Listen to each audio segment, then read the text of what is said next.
So I'm Gregg Lukenbill, Vice President of the Sacramento Historical Society. We've been around we're in our 72nd year. We've been putting on programs, believe it or not, since 1953. So this is an honor, an extraordinary honor to be here in this facility, number one, with the military, and number two, because we're actually opening this building. I've opened a lot of buildings, but this is really kind of special because this is an opportunity. You know, I like to say long ago, when I went back to New York, I said, we're the best kept secret in America. And I was talking about Sacramento, right? Well, I'm here to tell you that this facility is the second best secret behind the fact that the Sacramento Historical Society even exists.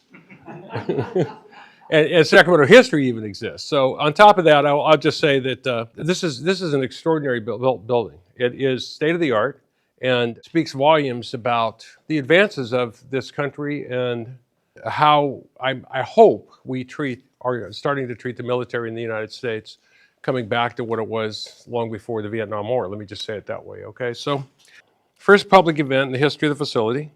We're here because one of our board members, Dan Sebi, has become very close and a good friend for the last 4 or 5 years of association with us. And this is kind of his museum.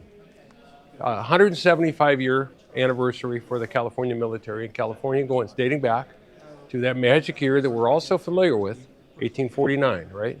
And I'd just like to recognize Dan for helping us get in here, number one.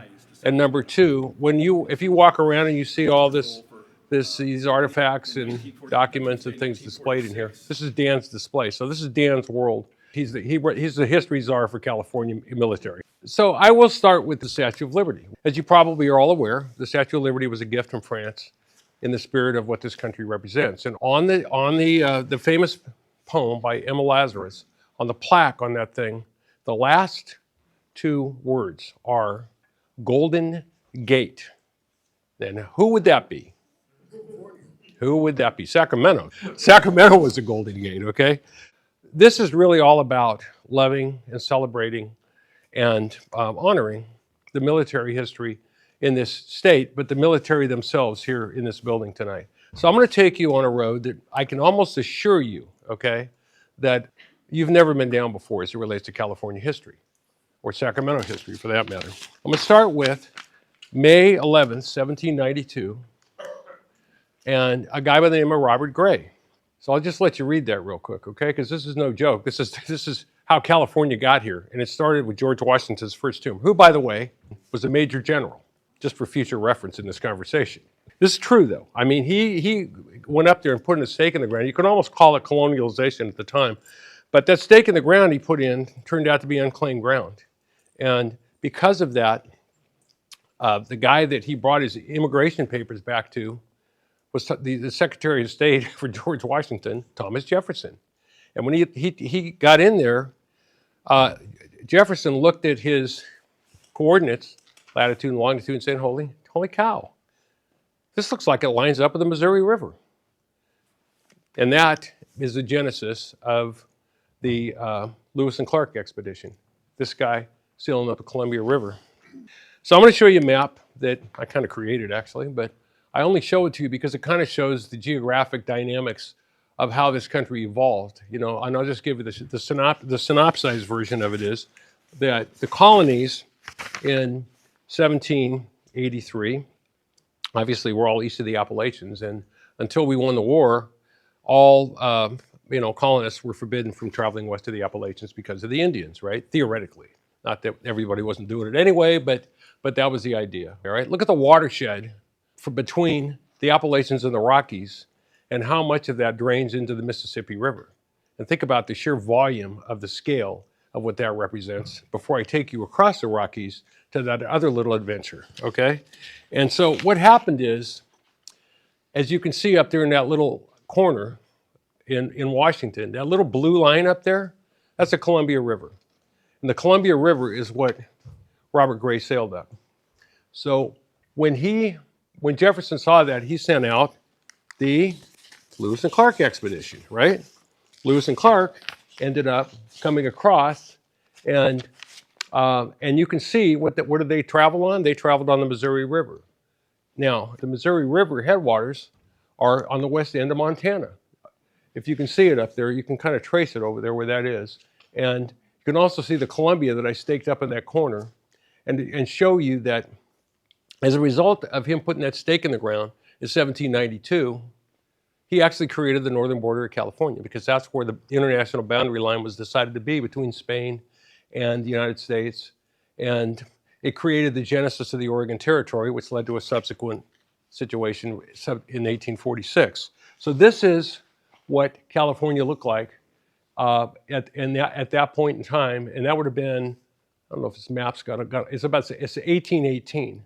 And then 2 years later came the infamous Compromise of 1820, which was a Henry Clay proposition to deal with slavery, because this whole country was founded on slavery, and slavery has a lot to do with the conversations we had then and what created this country. So if you look at this map in 1846, this is what the country looked like.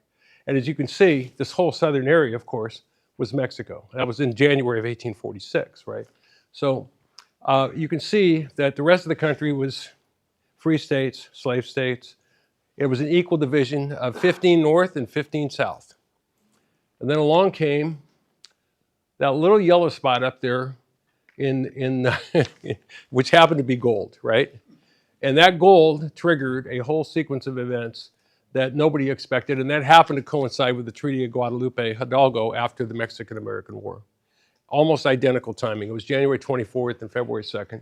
So that created a problem because all of a sudden, little old California out here, well, Zachary Taylor was the 12th president. He was the president at this time. And Bennett Riley, the 7th military governor of California at this time. So this is what this looked like right here. The Missouri Compromise of 1820, then the Compromise of 1850, which came from us, okay? Which by the way, just the admission, the Compromise of 1850, which was us, caused by us, right? And that whole sequence of events led by the gold rush. And what happened, to go back a second, Zachary Taylor realized that because of the 15-15 tie, and because both sides either wanted California, or more importantly, didn't want California to be on the other side, concluded that as Congress was situated, it would never be admitted into the Union. So he basically ordered Bennett Riley to create a constitutional convention out here and create this state kind of out of whole cloth, thin air, right? Just pull it together and make it happen, because you need to send the Constitution to us. It ain't coming from here. It's not coming from Congress, because they are in such a bitter strife over the slavery situation that there's no possibility California is going to be admitted on a peaceful basis. So please just send it in and we'll figure it out. That then led to this which is the Compromise of 1850, and subsequently Stephen Douglas's Kansas-Nebraska Act, which pretty much brought Abraham Lincoln to life, by the way. So I'll just let you stare on that for a minute, because there's a lot of information on that map. But that's what California did to the United States, and it lit the fuse that caused the Civil War. Most people don't realize that. But that gold was quite the synergistic dynamo, just for the record. So, now, why we're here tonight. We're here to honor the military. We're here to honor our military history.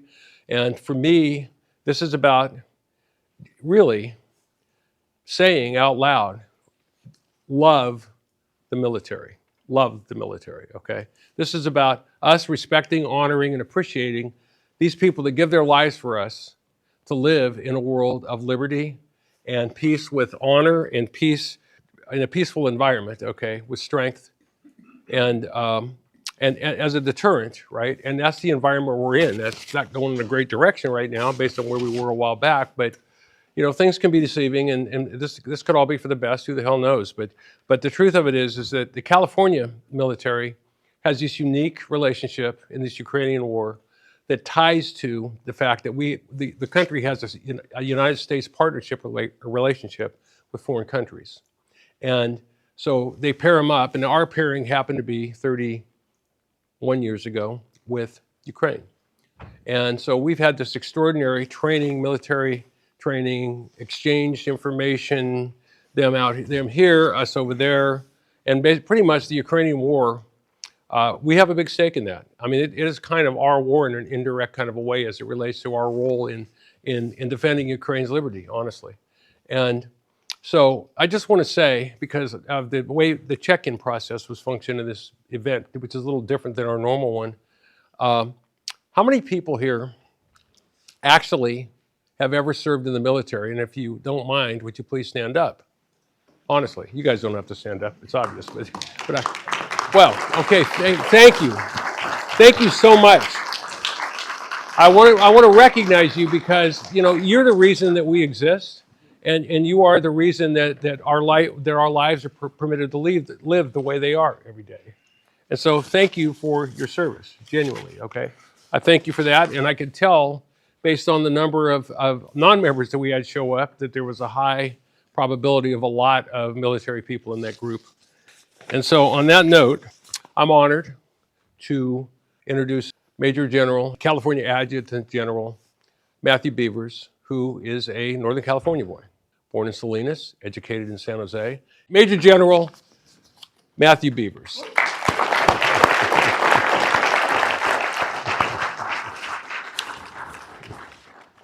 So thank you all for coming tonight. Appreciate it. A little bit about this building, the complex here. It's 238,000 square feet on 30 acres. It was completed, and we moved in about a year ago, maybe a little longer.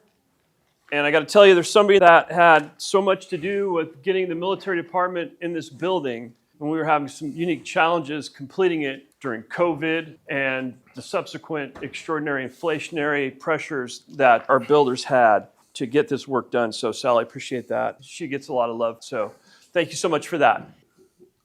We're talking about Ukraine. So just so everybody understands, right, so we've had this partnership for about 30 years now, 31 years or so. We also have Nigeria as a state partner, had it since like 2006, I think it is. And then on Monday of next week, we'll submit our application to the Department of Defense and Department of State to partner with the country of Mexico, which is appropriate, given our shared culture, our shared border, and then also the country of Portugal, which we have an extraordinary Portuguese-American population kind of out in the Central Valley, so it kind of makes sense for us to do that.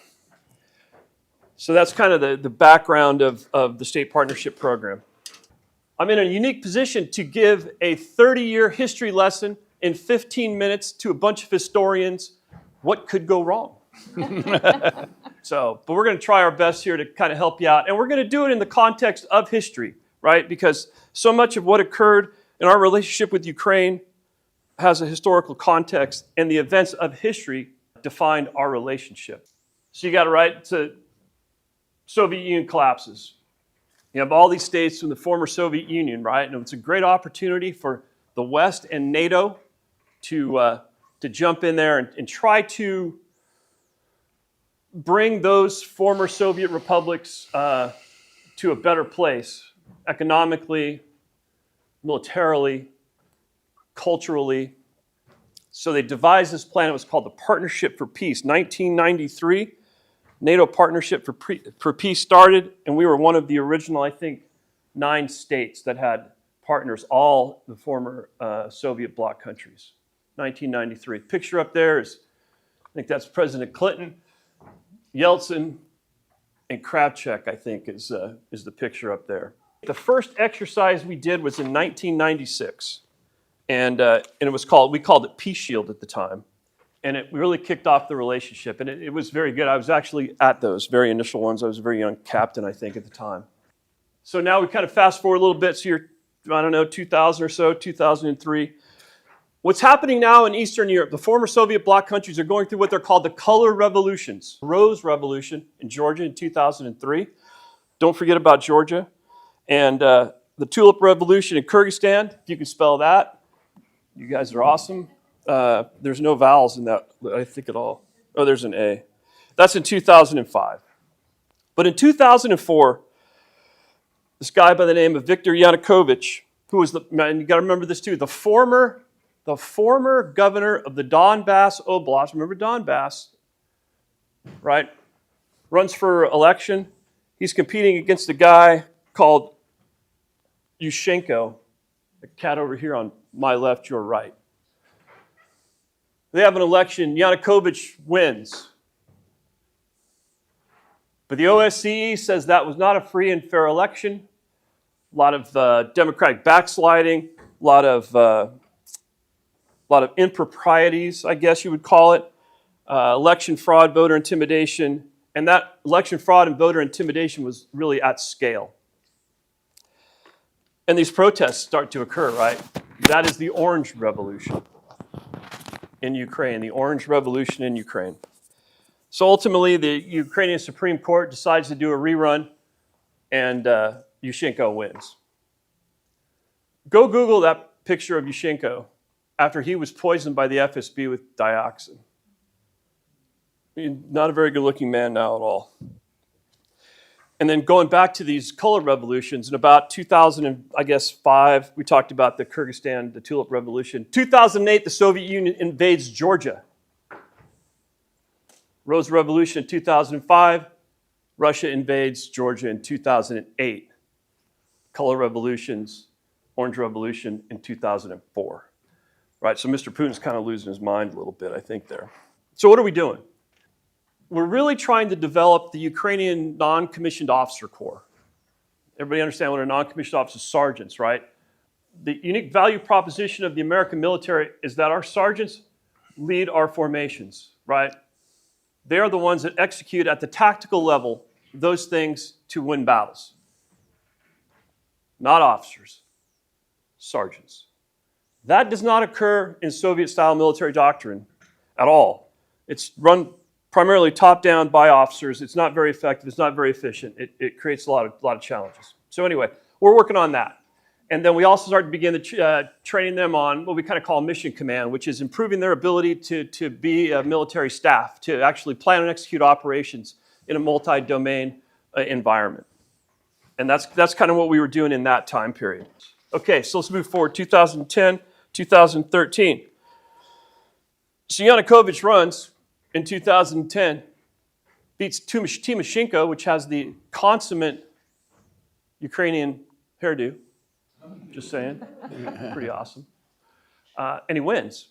OSCE claims it's a free and fair election, right? But what does Yanukovych do when he wins the election? Mad amounts of democratic backsliding. Cronyism abounds. Ukraine is now more corrupt than it was before. And it was pretty corrupt before. It's way corrupt now. He starts to jail his political opponents, including Timoshenko. Go Google a picture of her after she came out of the Ukrainian prison. He put her in. She did not look good. But really, kind of despite, I guess, all the challenges, I would say, our commitment continued. And this is when Ukraine absolutely was looking to the east, not to the west, and we hung with them. We had the big hang with them, right? So hugely important. Certainly hoping that occurs in the United States to our allies and partners going forward. So we worked on cybersecurity because that was a huge challenge and a bunch of other very important things. But we did not turn our back on Ukraine when they turned their back on us. We did not do that. We believed it was in for the long haul, that we had a duty and responsibility to do this work, and that we knew ultimately the Ukrainian people would prevail. So here's where it gets super spicy. So Yanukovych rises as president, a lot of democratic backsliding, huge challenge with corruption, all that. He fails to sign the EU-Ukrainian, essentially, economic pact. What he signs instead is an economic pact with Russia. And as a result of that, and years of abject repression, Ukrainian people revolt. And you have Euromaidan. And that would be picture on the left, right? And that occurs from like November, 2013 to February 2014. About the 22nd of February it concludes. It concludes because Yanukovych leaves the country and he retreats to Russia. On the 22nd of February 2014. On the 22nd of February 2014, Russia invades Crimea. And he invades it with little green men. You guys remember that? Little green men? Yeah. That's a feat of journalistic integrity of the highest order. where even media in the United States could not say the words that the Russians had invaded Crimea. They had to use Putin's own analogy of little green men, if you can believe that. 2014, they invade Crimea, right? And then it's game on from there, going forward. Game on. We stand up what they call the Joint JMTGU, Joint Military Training Group Ukraine. We stand it up in Lviv, Ukraine, which is very western Ukraine, very close to the Polish border. And we began to train Ukrainian infantry battalions on how to fight essentially a hybrid war. Because at the same time, Russia's kind of agitated in the Donbass. Remember the Donbass with Yanukovych, right? They've agitated in the Donbass and created all these challenges there. So we start that training. That continues to this day. We don't do it in Lviv anymore because on the second day of the war in 2022, that training base was destroyed by a series of Russian cruise missile strikes. Destroyed, flattened on the second day of the war. What else are we doing at that time? Tactical operations, medical stuff. But anyway, the work that we did in Lviv is key. It's absolutely key. And at the end of the day, it will be viewed as the reason that Russia could not decapitate Kyiv in 2 days. That's the fundamentally reason number one. We'll get to reason number two in a second. So we talked about hybrid warfare, right? But we knew that we could train Ukrainian pilots to defeat Russian MiGs without the advent of the elegant radars that we possess. By basic airmanship, tactics, techniques, and procedures, we knew how to defeat Russian aircraft. And we didn't have to give the Ukrainians our best stuff. We could simply train them how to do it, and they could win. And they did. And they do that today. Exercise Clear Skies, right? That's a California tail flying out of someplace in Ukraine. You can see the flag on there. That handsome devil up there is Jersey Bird. Anyway, it's got a great mustache for sure. And I think that might even be President Zelensky next to one of our F-15s. We were doing an exercise with them. So we spent a lot of time training those pilots. So now it's 2020, and now we really focus on ensuring that Ukraine has the lethal defensive weapons it needs to defend itself in the advent of a Russian attack. We're also helping them with COVID, PPE, and how to work through all those unique challenges associated with the COVID virus. So we're doing that work. So we start to send Ukrainian aid, about, I think, 600 or so million in equipment and another 825 million in training. But we're starting to build up Ukrainians' capacity to defend itself. So in late 2021, Russia's massing troops on the border, right? We go tell the Ukrainians, hey man, the Russians are likely going to attack. The Russians are likely going to attack.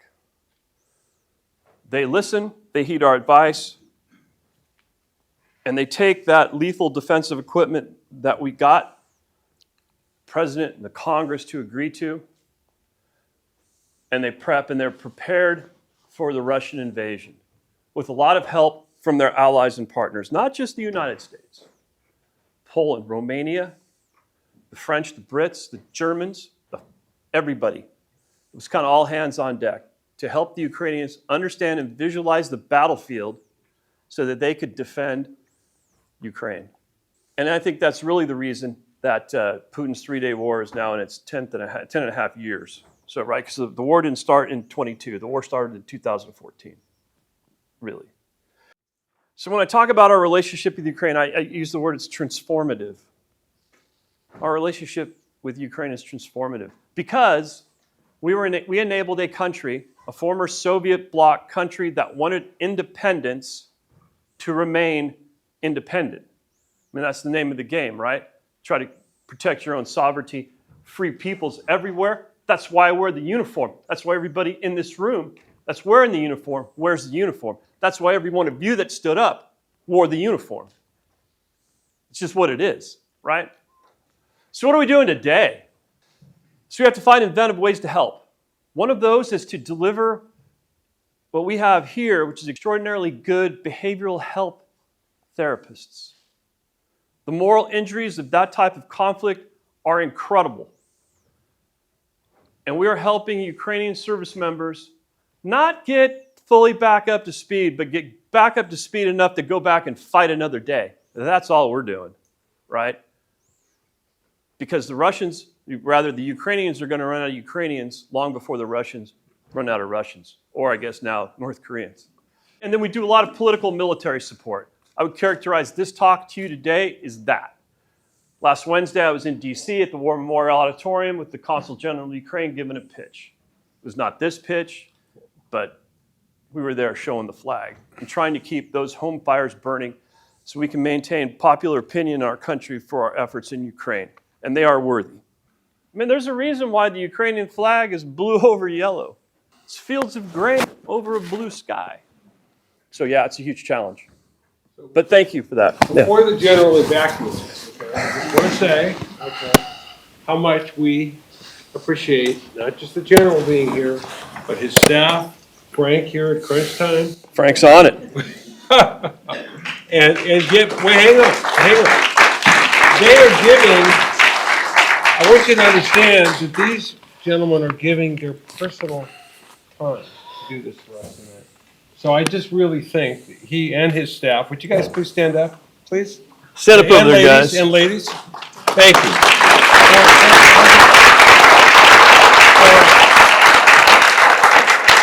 And he is the reason, and his staff are the reason that we're here.